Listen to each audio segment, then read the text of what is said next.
Hi guys! Welcome to Best Friend's Kitchen! If you are new to our channel, please subscribe so you will get updated for our future videos. So today, we're going to show you how to make condensed milk sandwich cookies.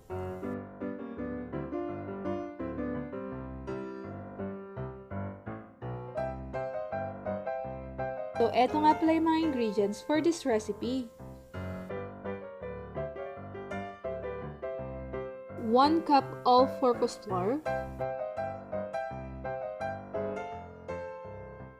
1/4 cup condensed milk,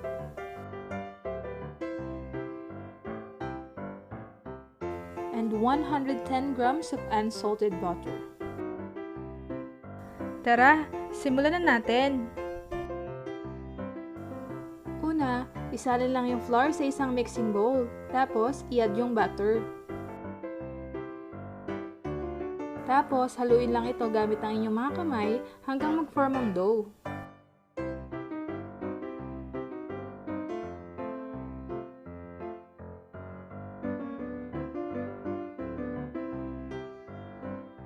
After that, ilagay na ang condensed milk.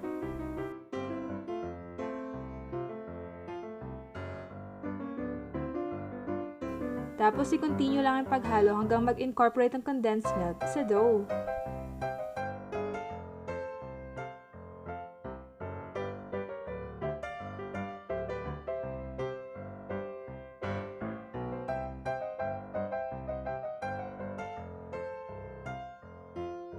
After that, i-transfer lang yung dough sa isang flat surface at magsimula na magmasa for at least 10 minutes.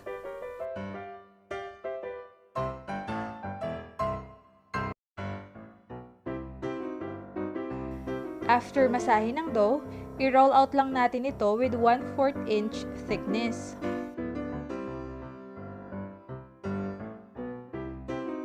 Then, kumuha lang ng cookie cutter or anything na round at i-cut natin yung dough.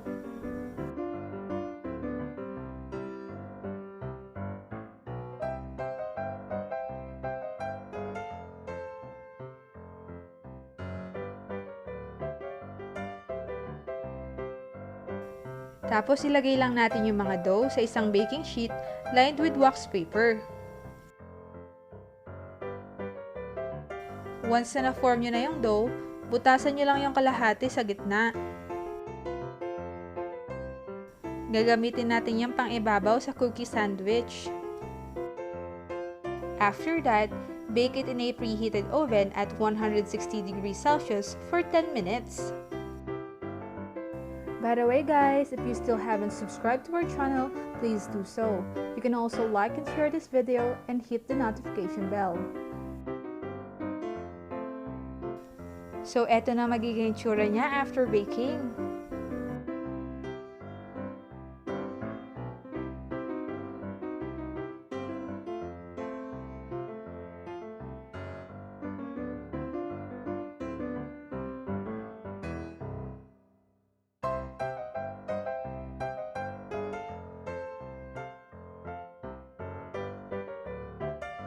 Maglagay lang kayo ng condensed milk sa gitna ng buong cookie.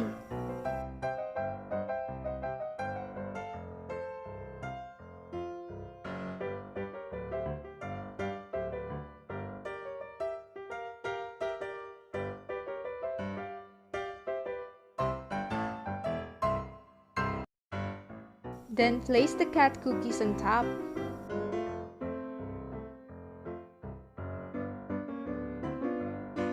At ayan, ready na ang condensed milk sandwich cookies natin.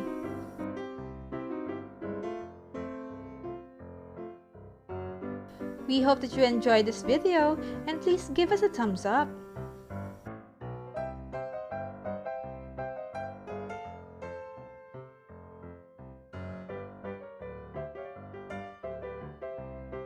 You can also comment down below if you want to request recipes that we can feature on our next vlog.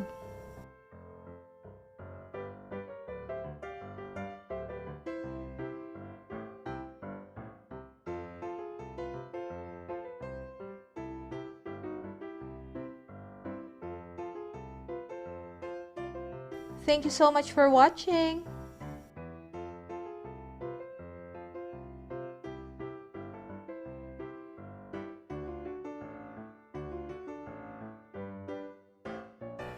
Don't forget to subscribe. Bye guys, till our next vlog.